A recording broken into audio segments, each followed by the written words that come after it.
来继续来看这个运安会长来公布着重要的事情，证实这个工程车出来铁基路顶了后，1分外钟了后，就互太鲁阁的火车弄着，造成重大的死伤。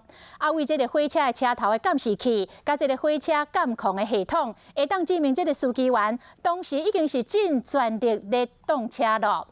太鲁阁号弄着工程车的画面嘛来现光咯。也毋过为着要保护着罹难者的家属，甲遮来受伤的乘客，所以刷落来这个关键的影片，咱未完整来播出。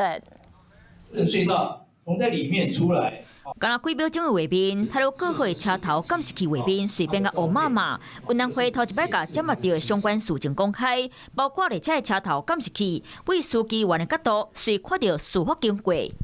这部工程车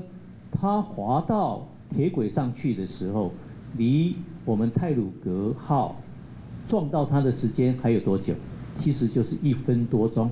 运安会公布现场的画面，2号下晝9點28分35秒，太魯閣號當駛出去河津磅空，43秒就出現司機員打動的記錄。刷了幾2秒了後，列車弄到工程車出去鐵基路，伫咧磅空口有真濟弄到分者。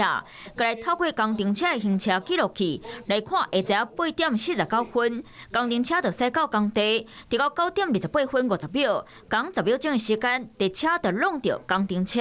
伫咧繞列車出去鐵基路，剛有過1分鐘的時間，就去火車弄到。45、46、47停格了，但就是这边都是紧韧的，等于说他用手动全刹车